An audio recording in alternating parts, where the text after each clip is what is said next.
Saludos a cada uno de ustedes. Una vez más, estamos aquí para estudiar el mensaje de la palabra de Dios. Le agradezco que me acompañe y vamos a continuar con la serie que hemos estado estudiando sobre las disciplinas espirituales. Así que para esto voy a pedirle que vayamos al Evangelio de Mateo, capítulo 6, y voy a leer de la Biblia de las Américas este pasaje de los versículos 9 al 13. A Mateo 6 del 9 al 13, y dice así: Ustedes pues oren de esta manera: Padre nuestro que estás en los cielos, santificado sea tu nombre. Venga tu reino, hágase tu voluntad, así en la tierra como en el cielo.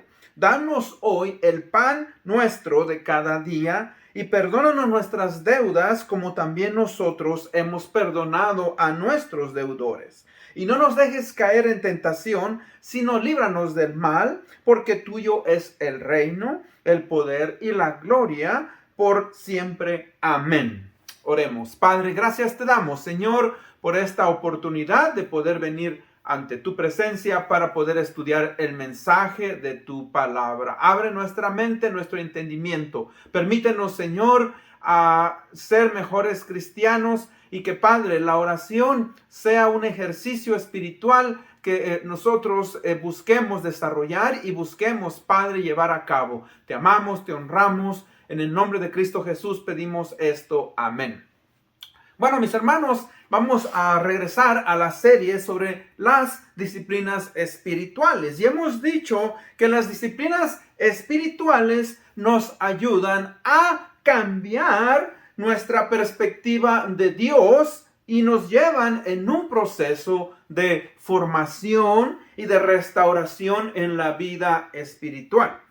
Dijimos que una disciplina espiritual es el hábito o la acción que llevamos a cabo para madurar en la vida cristiana.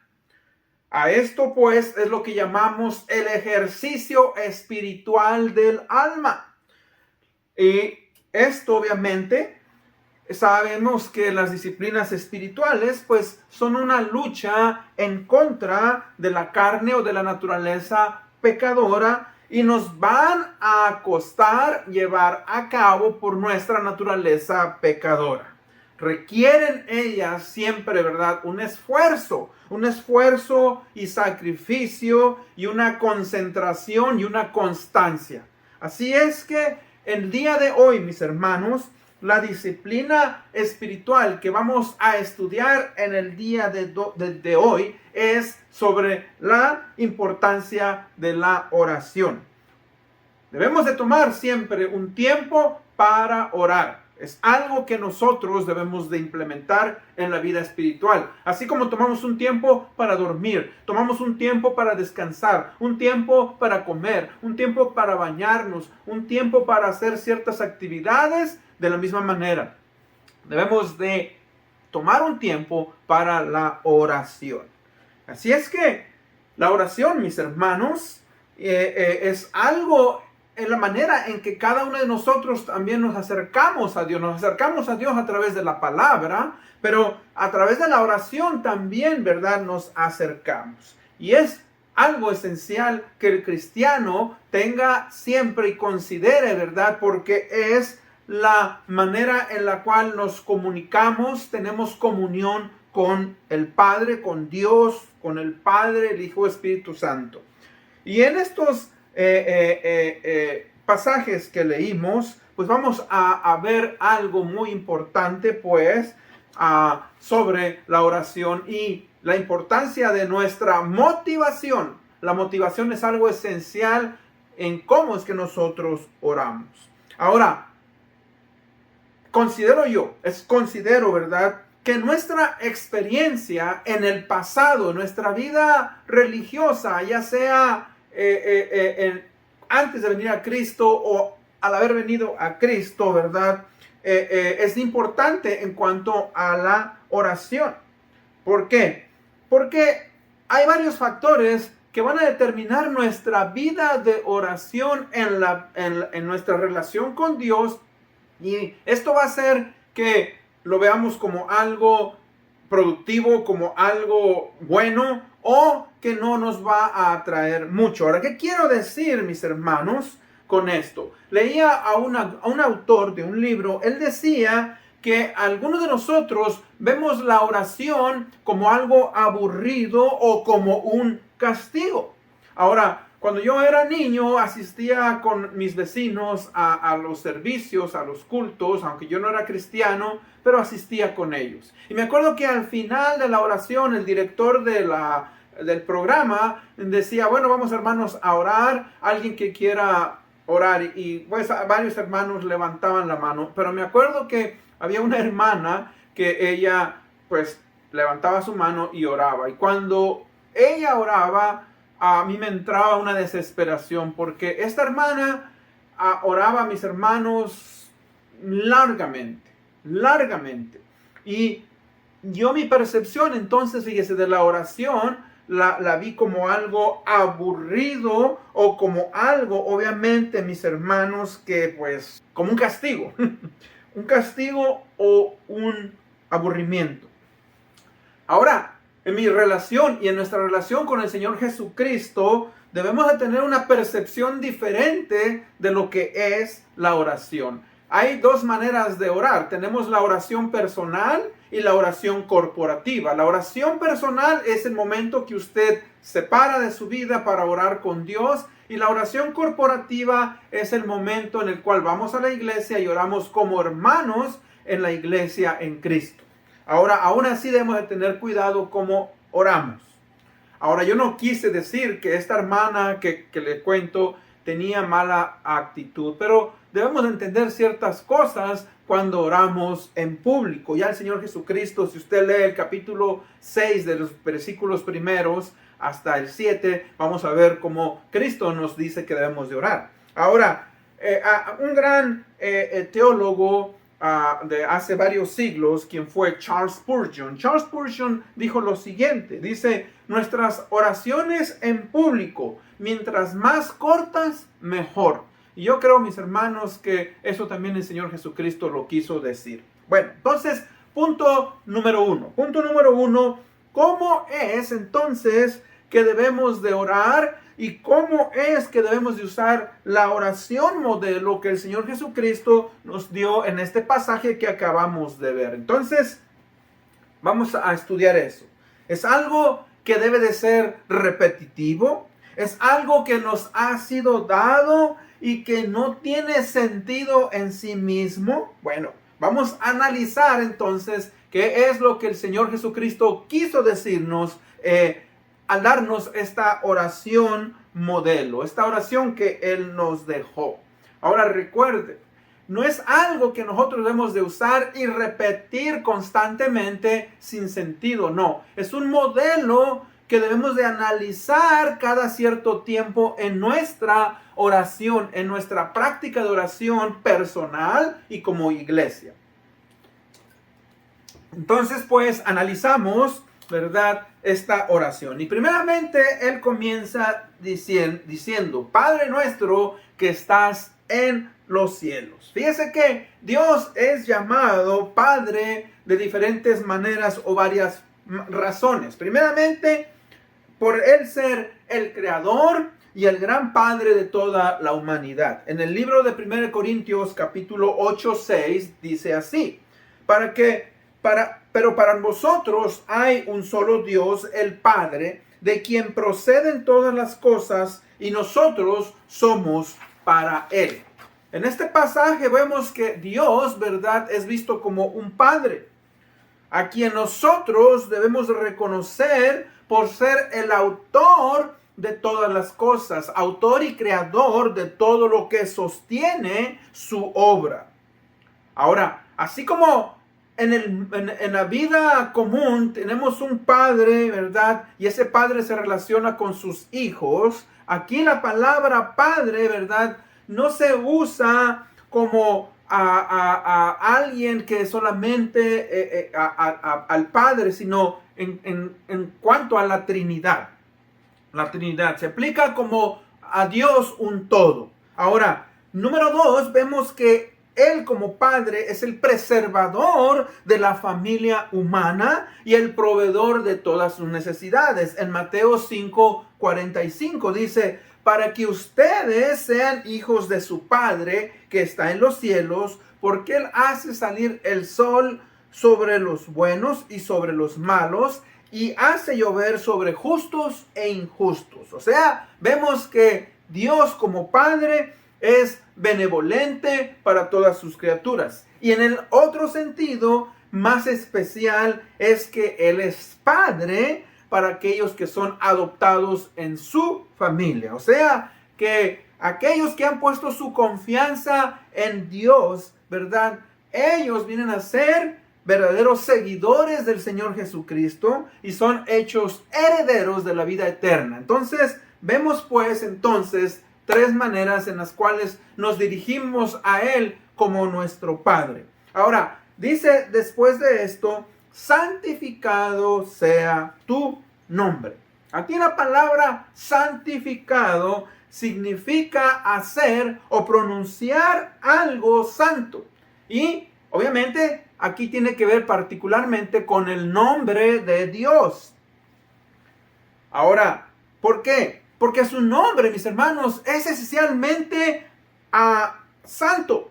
Es el significado, ¿verdad? De que Dios, mis hermanos, no tiene pecado. Es algo que nosotros debemos de considerar cuando hablamos el nombre de Dios. O sea, fíjense que Él está diciendo que el nombre de Dios debe de ser algo célebre, algo venerado y estimado como santo en todas las partes o en todo lugar que se proclama su nombre. Todo individuo, toda persona debe de darle su debido honor. Mire, vamos a usar esa palabra, la palabra nombre. Cuando hablamos de que el nombre de alguien es grande, cuando hablamos de que esta persona tiene un buen nombre, que este individuo es de renombre, ¿qué es lo que queremos decir? Bueno, queremos decir, ¿verdad?, que esta persona no es tanto porque tenga un nombre común, Juan, Pedro, Rafael, Eugenia, Esperanza. No estamos hablando de un nombre personal o de cada individuo, sino lo que significa el nombre de una persona.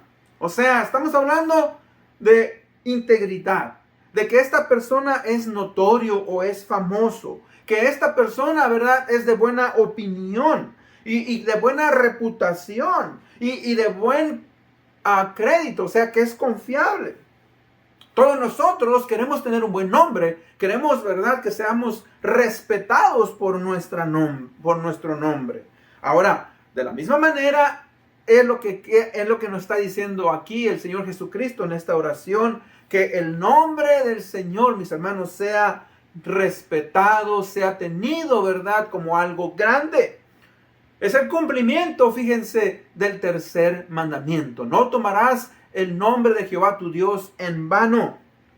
O sea que fíjense que cuando nosotros entonces oramos, debemos de tener en mente, ¿verdad?, una expresión o un deseo, un anhelo de que el nombre de Dios sea honorable. Que el nombre de Dios, mis hermanos, debe de ser considerado como algo santo. No algo que tomamos a la ligera y pronunciamos solamente. O sea que, fíjese, Dios es alguien a quien veneramos y es alguien a quien nos interesa. Su nombre debe de ser puesto en alto. No que solamente lo usamos como algo simple, algo como una lora, como un perico, ¿verdad?, que solamente recita palabras, pero que no tiene idea de lo que éstas significan. O sea, que usted y yo debemos de tomar el nombre de Dios como algo serio. Santificado sea tu nombre. Después dice, venga tu reino. Cuando dice venga tu reino, nos habla precisamente sobre el reino de Dios.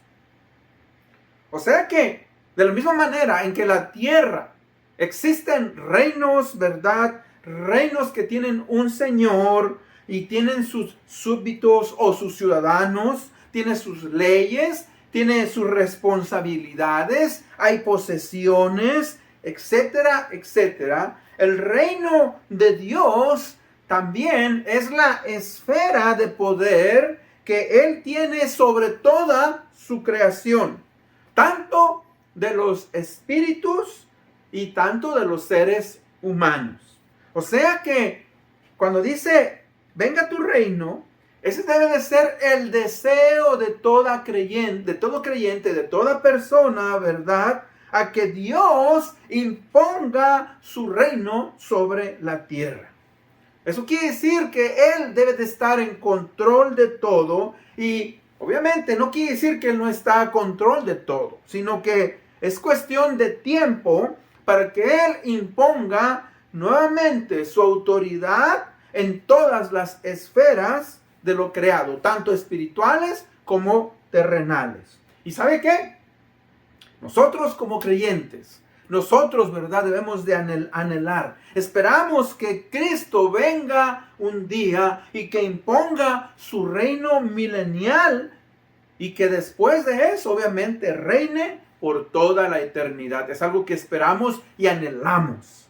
Por eso dice, venga tu reino. Ahora, después nos dice, hágase tu voluntad así en la tierra como en el cielo. La palabra voluntad es algo muy importante. La palabra voluntad en este pasaje quiere decir varias cosas. El deseo de Dios, el propósito de Dios y la intención de Dios. Entonces fíjese que así como en el cielo, la voluntad o el deseo, el propósito y la buena intención de Dios es llevada a cabo, debe de ser de la misma manera en este mundo, en esta tierra. Ahora, fíjese que en el cielo, la voluntad de Dios es llevada a cabo por todos los seres angelicales. O sea, Dios, los seres angelicales, los ángeles, todos los seres angelicales no tienen ningún problema en llevar a cabo la voluntad de Dios. Ellos hacen lo que Dios les dice. Obviamente, los seres angelicales que se rebelaron, Satanás y todas las huestes celestiales, obviamente fueron juzgados por Dios, desterrados, sacados del cielo y no se sujetan a la voluntad de Dios, pero ya han sido enjuiciados. Pero todos aquellos ángeles que voluntariamente se sujetan a Dios, hacen lo que Dios, ¿verdad?, desea. Ahora, en la tierra, aquí en la tierra, por causa de la maldad y del pecado en el corazón del hombre, la voluntad de Dios, ¿verdad?, es desobedecida o es cuestionada. Pero recuerde una cosa, entre nosotros los creyentes, en aquellos que reclamamos conocer a Dios, a Jesucristo, tenemos al Espíritu Santo, no debe de ser así. Como hijos de Dios debemos de buscar hacer la voluntad de Dios. Así como Cristo Jesús hizo la voluntad del Padre, nosotros también debemos de verdad llevar a cabo esa voluntad. Mire, el Señor Jesucristo dijo en el Evangelio de San Juan 6:38, leo, dice, porque he descendido del cielo no para hacer mi voluntad, sino para hacer la voluntad del que me envió. El Señor Jesucristo constantemente en los evangelios, Él va a repetir eso, va a decir, Padre, no que se haga mi voluntad, sino tu voluntad. Y ahí es donde muchos toman al Señor Jesucristo como a un ser débil, como alguien que se subordina al Padre. Y sí se subordinó. Y sí, el Señor Jesucristo, cuando vino como hijo, Él vino como el hijo sufriente, como el siervo de Dios. Se sujetó al Padre. Pero la razón por la cual Él se sujetó al Padre es para beneficio de toda la humanidad. Él, como Dios, pudo haber regresado al cielo y habernos dejado que nos perdiéramos eternamente. Por eso es importante, fíjese, que nosotros podamos, ¿verdad?, entender la voluntad de Dios. Y sabe usted que la voluntad de Dios precisamente es la salvación de todo ser humano, Dice en el libro de San Pedro, no queriendo que ninguno perezca, sino que todos procedan al arrepentimiento. Por eso es importante, si usted me escucha y aún no ha tomado esa decisión, no ha entendido, ¿verdad?, que tiene que arrepentirse de sus pecados, es importante, ¿verdad?, que entienda que la voluntad de Dios es que usted tenga salvación y vida eterna para siempre, a través de la muerte, resurrección de nuestro Señor Jesucristo. Después dice, danos hoy el pan nuestro de cada día. Cuando dice darnos hoy el pan nuestro de cada día, no solamente se refiere, ¿verdad?, a lo comestible. Se entiende por todo aquello que es necesario para nuestra vida y para el sostén de ella. O sea, que nuestras necesidades físicas sean llenadas por nuestro gran Dios. Muy importante. Ahora, dice aquí el pan de cada día y que se pide día tras día. Tenemos que confiar en él. ¿Por qué? Porque esto se refiere, mis hermanos, a la incertidumbre de la vida.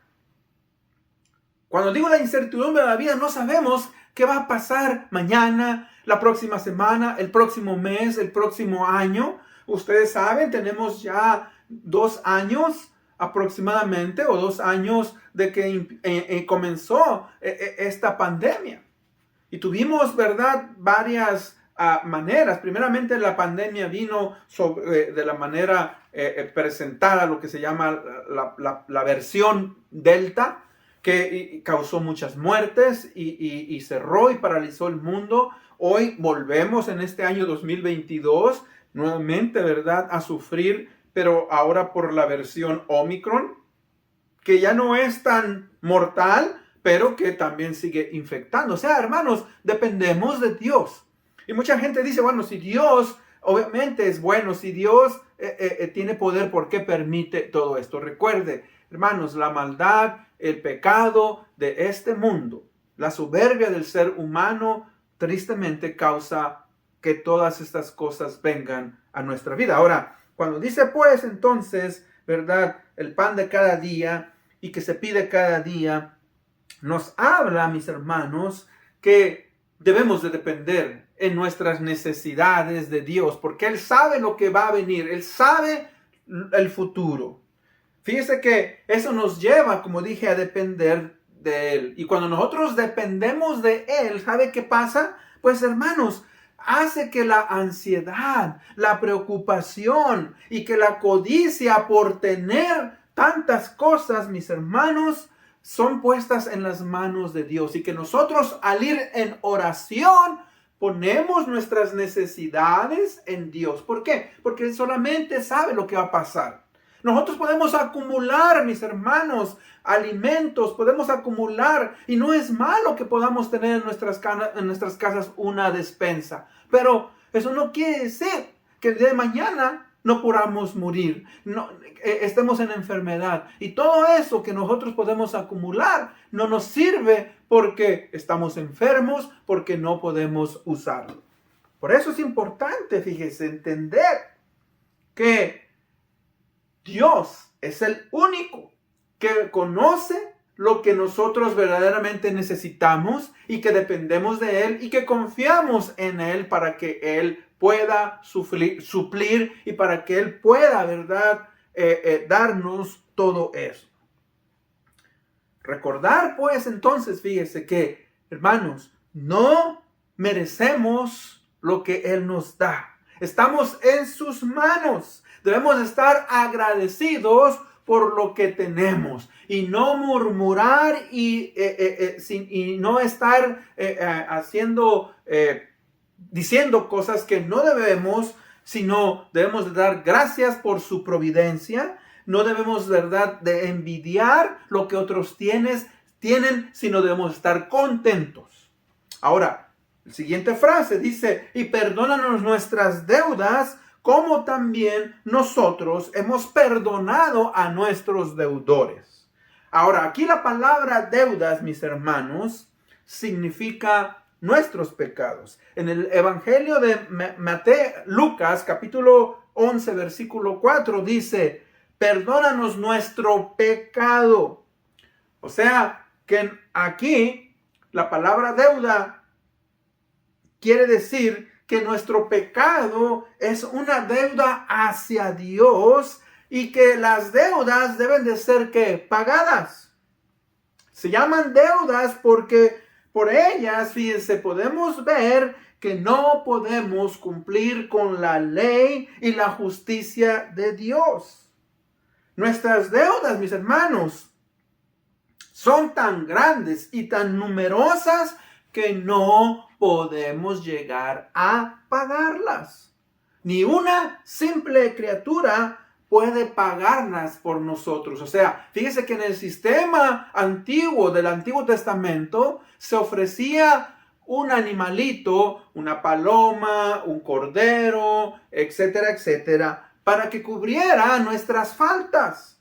Pero si usted recuerda, cada año, cada vez que uno pecaba, que uno sabía que pecaba deliberadamente, tenías que ir y ofrecer una ofrenda por tu pecado. Bueno, en este caso, el Señor Jesucristo, ¿verdad?, nos permite tener perdón. Por eso, cuando nosotros oramos, ¿verdad?, que perdone nuestras deudas o que remita o que haga a un lado, ¿verdad?, la obligación de castigo por causa de nuestro pecado, lo hacemos pidiendo a nuestro Dios. Y en esta petición debemos de reconocer, fíjese, y confesar nuestros pecados. ¿Por qué? Porque, mis hermanos, somos incapaces de nosotros pagar por nuestros propios pecados. Solamente Dios puede perdonarnos. Ahora, Él lo hace ¿de qué manera? Bueno, Él lo hace por medio de nuestro Señor Jesucristo, quien con su preciosa sangre y su sacrificio satisfació esa deuda. Él pagó esa deuda y ahora, mis hermanos, podemos ser libres. Ahora, ¿verdad? Estamos libres de la condenación del pecado. No somos ya más deudores, ¿verdad?, como pecadores, porque Cristo Jesús nos ha perdonado. Pero fíjese que eso debe de hacerse constantemente. ¿Por qué? Porque a pesar de que hemos sido redimidos, de que hemos sido comprados por Cristo, de que ya hemos sido cubiertos por su preciosa sangre, aún en esta naturaleza del viejo hombre seguimos pecando. Y debemos de hacerlo constantemente, diariamente. Confesamos, pedimos a Dios diariamente que perdone nuestras ofensas. Es el momento, fíjese, de confesión y arrepentimiento y de reflexión. Al considerar, ¿verdad?, nuestra injusticia y que la justicia de Dios nos lleva, ¿verdad?, a ser limpios. Recuerde, nuestra propia justicia, mis hermanos, está basada en nuestro orgullo moral, en algo que es externo, pero no en la justicia de Dios. La justicia de Dios está basada en la obra que Cristo Jesús hizo en la cruz del Calvario y que es implantada en el corazón del creyente cuando es regenerado y es mantenida por el Espíritu Santo. Ahora dice, nos habla de que tenemos que perdonar a aquellos que nos han ofendido o con aquellos que nosotros hemos ofendido. Fíjese que no podemos nosotros negarnos a perdonar a otros. ¿Por qué? Porque si Dios nos perdona nuestras ofensas, usted y yo estamos comprometidos a perdonar a aquellos que nos han ofendido o a aquellos, ¿verdad?, que nosotros hemos ofendido. Más si nosotros hemos ofendido. Hay gente que dice, es que yo no puedo perdonar a esta persona porque me hizo esto o aquello. No podemos decir eso. Si usted es cristiano, si usted conoce al Señor Jesucristo, no puede usar ese pretexto. No. ¿Por qué? Porque fíjese que una de las características de un verdadero creyente es su disposición a querer imitar al Señor Jesucristo, quien es el Maestro. y quien también Él, mis hermanos, nos perdonó y quien nos ha dado redención.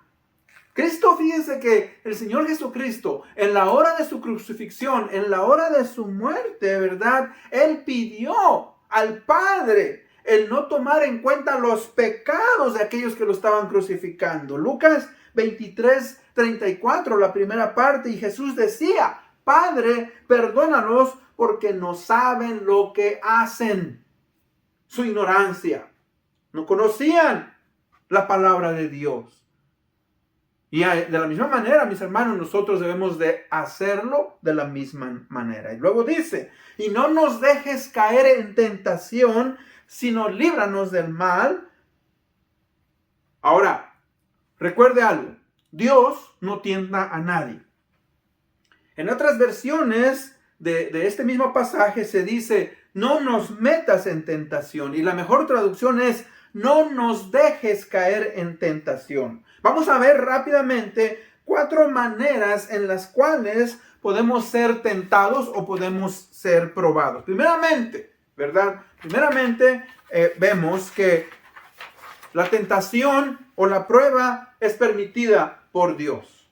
Dios nos permite pasar por prueba, por tentación. En Génesis 22, versículo 1, la primera parte dice: aconteció después de estas cosas que Dios probó a Abraham.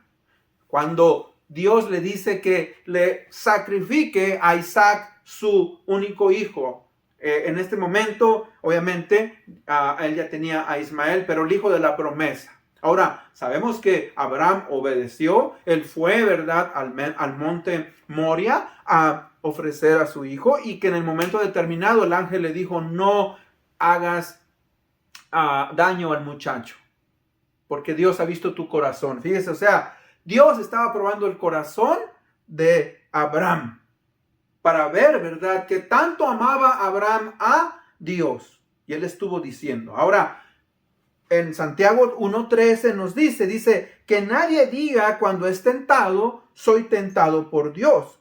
Porque Dios no puede ser tentado por el mal, y Él mismo no tienta a nadie. O sea, Dios permite la prueba o la tentación para, ¿verdad?, ver en dónde es que está nuestro corazón. En este caso, Abraham no puso por encima a su hijo, sino que lo entregó a Dios.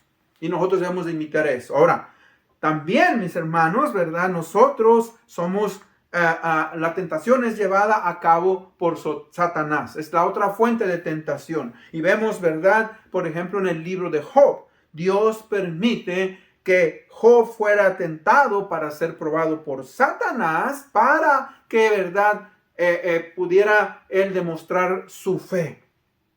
Ahora, también, mis hermanos, somos tentados a través del mundo. En 1 de Juan 2:16 nos dice: porque todo lo que hay en el mundo, los deseos de la carne, los deseos de los ojos y la vanagloria de la vida, no proviene del Padre, sino del mundo. O sea, el mundo tiene su atracción hacia nosotros. Y luego, ¿verdad?, también la prueba, la tentación es llevada a cabo por nuestra propia naturaleza pecadora. En Santiago 1:14 dice: sino que cada uno es tentado cuando de su propia concupiscencia es atraído y seducido. La palabra concupiscencia quiere decir la atracción natural que el ser humano tiene hacia el pecado.